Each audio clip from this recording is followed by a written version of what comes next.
Chapter 5. His plan, your goal. Liberté, now Wanyanyekavu, followed the ancient Fariji, heading south down Highway 65. During this time, the abandoned roadway hadn't been used much in centuries, at least not by the Wakatilians. They used trails in the wooded area, many used for hunting and traveling because they feared being seen by the Abenians on their sky crafts. These sky crafts were motorized hover vehicles resembling motorcycles without wheels that flew miles high in the sky, so no Wakatilian used the old highways or interstates. Sabaoth changed that, but we'll talk about that later. Just know, the Abenians punished and even killed Wakatilians just for the fun of it. They were about a mile away from Wilmon, Louisiana. Ahead of them, Wanyanyekavu could see a campsite with a fire burning bright. The wolf transformed into a middle-aged man. Here, we will stay for the night. Wanyanyekavu notices the meal and a large tent. Is this for us? Wanyanyekavu said in awe. You must eat, our journey is long, and your training must start immediately. As he ate, the man said, the flesh cannot pronounce my name, but you can call me Mletsi, for I will help you through your training and will be with you so long as Sabaoth bids me. He slowed his pace as he continued. You're well versed in the Torah, is that not right? Wanyanyekavu replied, yes, as a matter of fact, I am. Mletsi shook his head, saying, you'll need that, but knowledge, wisdom, and understanding are what we shall learn on this journey. As he spoke, a few miles above them flew a sky craft as it was racing by. Wanyanyekavu, looking up toward the vehicle, many of these sky crafts don't come around this area unless they were up to no good because they have souterrains in these parts. Souterrains were a type of transportation system miles underground that connected many bubble cities in the south. Wanyanyekavu was scratching his head as he asked, I have never seen these Abenians or any other race but my own. Why are they so afraid, mad, or whatever it is of us? Mletsi replied, you will understand all that and more soon enough. Know this now, you are a full-blooded Wakatilian that can be traced back to slavery. However, together I will help you learn of your ancestors, also from Africa and the Garden of Eden. These so-called Kompyutans and Anakataas are being used as energy, like a battery, and other vices to enforce their agenda. Soon, they will be crossbred and possessed by the Abenians. This is an evil plan devised for humanity to destroy each other, to create hatred and envy towards one another in a well-designed act of genocide. Even as I speak, the Abenians are now manipulating, and killing many of Sabaoth's people, trying to prevent the course of Sabaoth and manipulating his people to believe a lie, causing them to hate themselves and anyone who looks like them. A trick that would soon be hard to reverse. Wanyanyekavu stood there like a statue, absorbing all that Mletsi said. He asked, I am a ready and willing vessel. What is it I must do for Sabaoth? Mletsi smiled. For centuries, many have joked about the powers of Sabaoth. He created this earth, moon, and stars, but they say he cannot give men the power to heal. He created the ants and microorganisms that feed off other animals, and these same organisms even live in the water they drink, but he cannot make a man take flight. They have insulted Sabaoth long enough, and it all starts with you. He has chosen you as the introduction, the instructor, and the instrument of Sabaoth's magnificent powers and gifts. The great deceiver has pulled out all the stops, but Sabaoth created him, so what can the creature say to the Creator? Sabaoth shall give humanity his powers, his gift to those who deserve them. Gifts of flight, gifts of strength, gifts of speed to even up the battlefield. Mletsi anointed his hands and laid them on Wanyanyekavu. You have the gift to search a man's heart, but not only a man but all of Sabaoth's creations. If he lies or speaks the truth, you will know it. Mletsi then rubbed oil on his hands and shook Wanyanyekavu's hands. Be strong and faithful, and Sabaoth will always bless you. Looking up to the sky, he continued. Know this, a great rebellion shall be, and you and your descendants shall be the leaders of such a revolution, but no one shall be able to touch one hair on your body nor the people who follow you because the hand of Sabaoth shall be with you. Time shall pass, and again the Kompyutans and the Abenians will take over your people and create hate, envy, and malice among your people because of the cross-breeding of doctrine and gradualism, but your sons and daughters shall prevail. Slowly, you will turn these victims into predators of evil. Once sin is noticed, there is repentance. But now, corruption has become a pleasure, and many sway from the will of Sabaoth. Sin is used as tools and instruments of entertainment and tools and instruments of satisfaction, and monetary status will be their pride as the last son comes and destroys all the deceiver's followers. Your sons, through Sabaoth's power, shall be blessed. He then anointed his hands again and laid them on Wanyanyekavu's shoulders. From this day forth, you and your people shall be the clan of Liberté. Wanyanyekavu interrupted. No, I beg of you, let it be to my father, for it is he who has raised me to be who I am, and I'm his example of what a man of Sabaoth should be. Mletsi rubbed oil on his hands and shook Wanyanyekavu's hands. Be strong and faithful, and Sabaoth will always bless you. Looking up to the sky, he continued, know this, a great rebellion shall be, and you and your descendants shall be the leaders of such a revolution, but no one shall be able to touch one hair on your body nor the people who follow you because the hand of Sabaoth shall be with you. Mletsi smiled and even laughed, it is so. The clan of Tablita, it shall be, but your name shall no longer be Liberté, but as of this day forward. You shall be called Wanyanyekavu by Sabaoth and all his creations. Wanyanyekavu stood up and, with pride, said, it is so. Mletsi then said, the task at hand requires excellent patience, understanding, and gifts. Know this, if they do not discover their talent or gift as a child, it will take time to teach them their gift, but through jeûne and prayer, all things are possible. Remember, some will have them already, for the Torah says, gifts come without repentance. Their conversation lasted for a while. Wanyanyekavu prepared to lie down for the night, trying to absorb all that was said to him on that night. He stared into the skies and said to himself, what's in a name? He rose and grabbed his notepad and pen and began to write. When a child is born, he or she is given a name, when that child becomes an adult, and in between. That name never remains the same. Your mother has a name for you, your father has another, friends call you something different, your spouse does too. So many names, what's in a name? God has many, Jesus does too, so do you. Another name will be given to you, when you leave this world, if you go to a better place, it will be the last one given, a new name just for you. Now tell me, what's in a name? Wanyanyekavu flipped the page and wrote again, nobody yet somebody.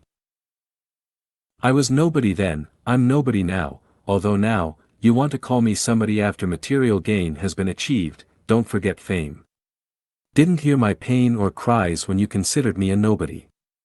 Refused to be lifted by you and your standards. Was a nobody then, I'm a nobody now, keep your standards.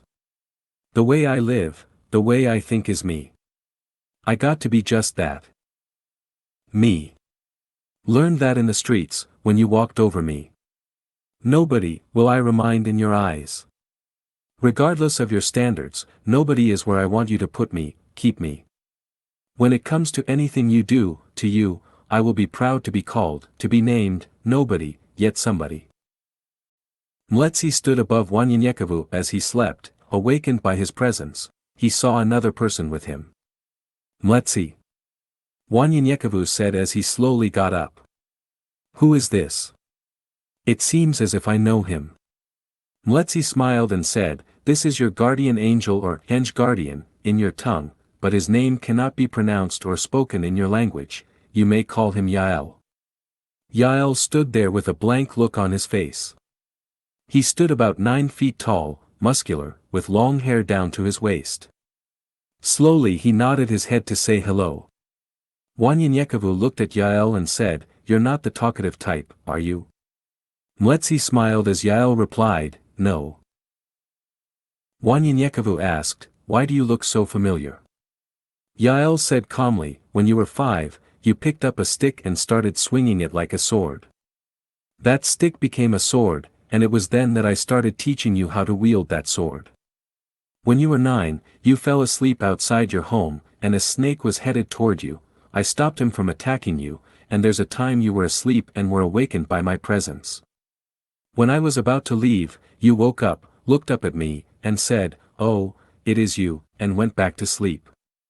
Wanyanyekevu's memory was brought back to him as Yael spoke, saying, "Yes, I do remember that."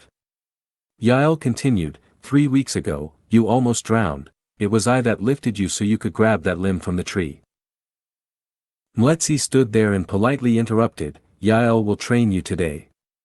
As he disappeared, Yael came at Wanyanyekevu with full force. Wanyanyekevu dodged Yael's approach and threw a punch toward him, but it went right through him. Then Yael kicked Wanyanyekevu, and he flew out of the tent into some bushes. After 15 minutes of fighting, Wanyanyekevu said in frustration, "How is this training? I cannot land one punch because they go right through you." Yael said sternly, "This day forward, you must fight in the spirit. Understand this, because you are already flesh, you can truly defeat the flesh, but if you fight in the spirit because you're already flesh, you can defeat both. The flesh cannot fight spirit, and spirit cannot fight the flesh, only the spirit within the flesh. Why do you jeûn and don't use it? Until now, no one has been able to, so I will teach you how to fight in the spirit. You will teach others." Pointing at a log, he commanded Wanyanyekevu, "Sit." Yael motioned as if he was throwing something at him, but his hands were empty. Before he knew it, Wanyanyekevu saw a water bag coming toward him, as he grabbed it. "Drink," Yael said. "This leather skin bag you now drink from was not in my hand before I threw it, to you, that is. But I had manifested it in the spirit, and it became tangible before it left my hand. You must learn to fight in the spirit from this day forward. For fighting in the spirit will always conquer the flesh." Wanyanyekevu was confused, and Yael saw the confusion in his eyes. Yael said, "Teach me your fighting style as if I'm your student. Before you finish, you will no longer be confused." Wanyanyekevu was excited yet nervous as his heart was beating like a drum, for he was always the student but never the teacher. He stood up. "Yael, you're my first student." Yael gave him a half-smiled, "I am not, by far, your last." Wanyanyekevu was shocked at the smile and didn't hear what Yael had said because it baffled him that Yael had even smiled. Wanyanyekevu said, "Okay, first a brief history. My style is a mixture of African, Asian, and Native American martial art handed down from generation to generation in my family called poing or hands." Yael said, "After we are done, it will no longer be its name, it will be called poing de Dieu or hands of God." Wanyanyekevu became excited and began teaching, using styles like Kumjuka, Okichita, tomahawk fighting, Falamikai, Chulukuryu, and incorporating them with the African art of fighting. They work together as one force, keeping with what we call the 7 grandfathers, Nibwakawin, Zodyiduin, Minadendamoan, Akoduin, Guayakwadizawin, Dabadandizawin, and Debwin, which are wisdom, love, respect, bravery, humility, and truth, respectively. Wisdom, to cherish knowledge, is to know wisdom. Wisdom is given by the Creator to be used for the people's good.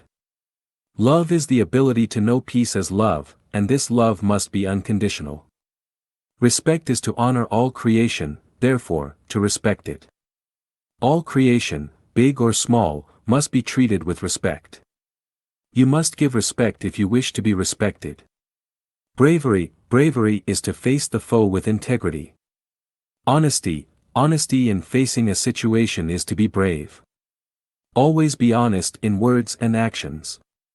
Being honest first with yourself makes it easy to be honest with others. Humility is to know yourself as a sacred part of creation. And last, truth is to know these things. Speak the truth, so you do not deceive yourself or others. Wanyanyekevu began unstrapping something from his leather backpack. This is an isihlangu, our traditional war shield, it's made from wood and usually 4 foot long. He grabs a white pearl cane he has strapped to his back.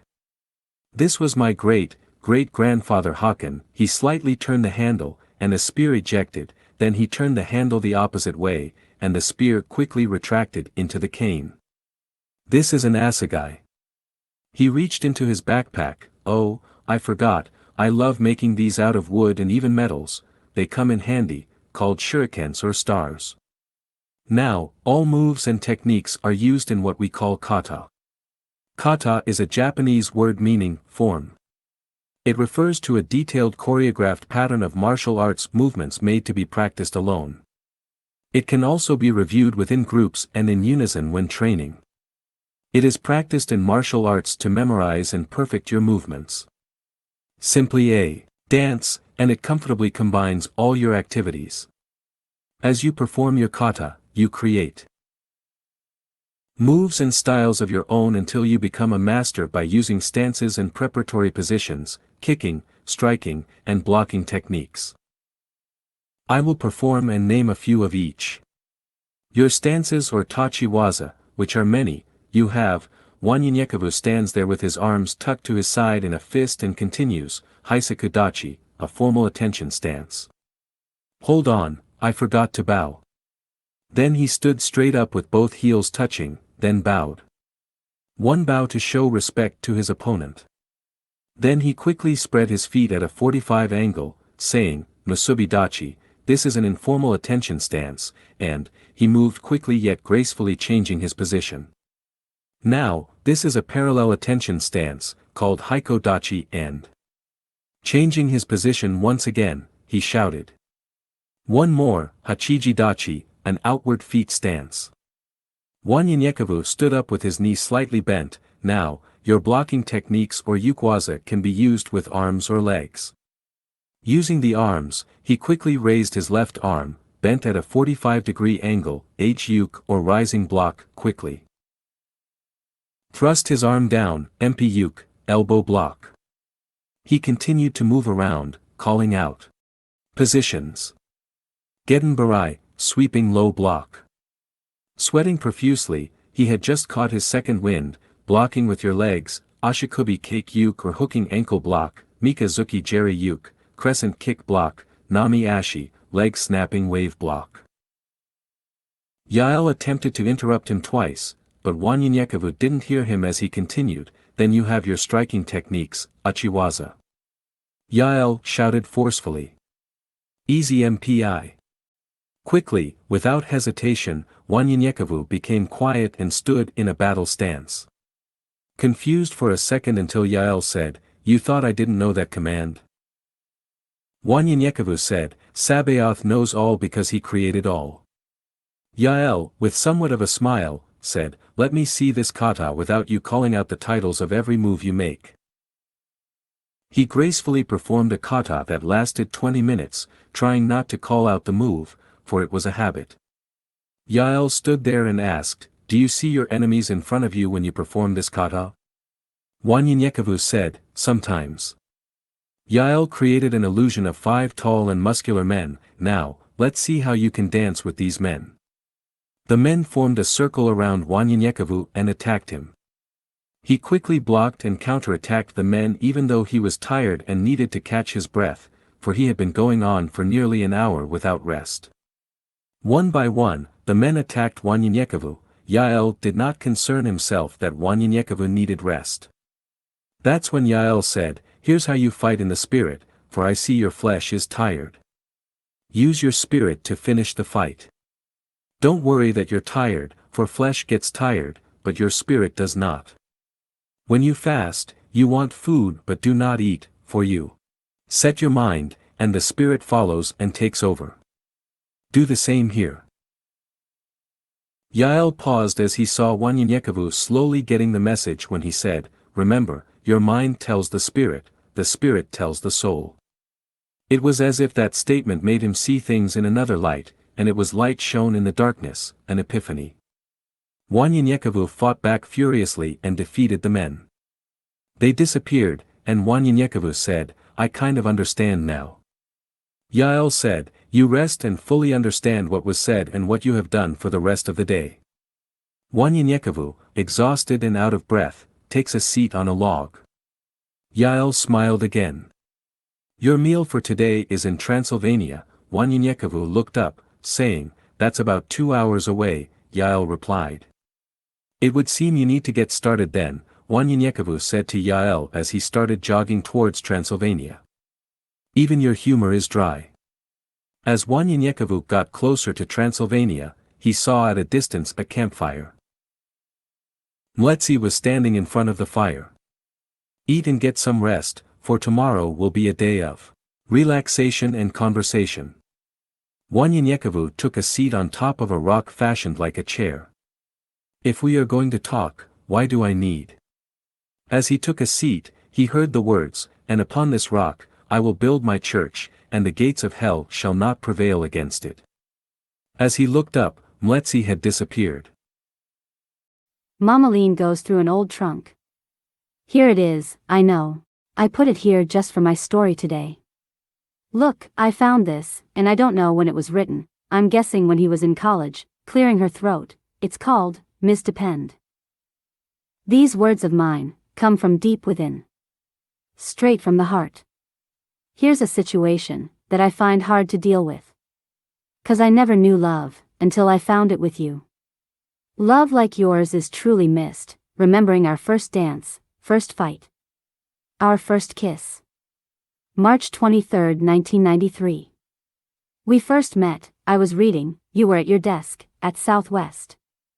My dream has come true. November 20, 1995, was when my whole world became blue. Now, July 8, 1999, the dreams are still here, but you are nowhere near. Wondering where are you? Seeing your face, every time I close my eyes. Hoping, it's not a dream, because of how real they seem. A Caribbean girl, once my Caribbean queen. Now just a mere image in my dreams. The walks in the park, the talks that lasted all night, gave me chills. I enjoyed just calling your name. I called you Dee. My Eve, my queen, my everything. You were the whole world to me. I know together, we made things happen. Thinking we had the perfect blend. I hung on, thinking we could win. What happened? Ms. Depend. Mamaline smiled. You see, Dasinga married Decay, and they had Justin. Justin named his firstborn after his father, Dasinga, instead of a Johnny. You know the rest, Cush said. Yes, I do. Dasinga had Alenia, Alenia had Namito. Cush looked at Mamaline, saying, I see, because one man's love for his woman enables a generation of fearless people for Sabaoth. Cush stopped and asked, Mamaline? What happened to Ron? She smiled. Shortly after Dasinga and Decay departed, he ran across Smithy, and Smithy informed Dasinga that Ron was close to death and gave him his location. Dasinga rushed to see Ron and convinced him to visit Livia's church.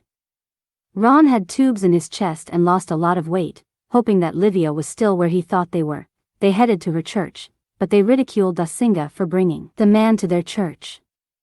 Disappointed and heartbroken, Dasinga realized who Livia and her followers were for the first time, so he never saw them again, and Ron died a few months later of AIDS.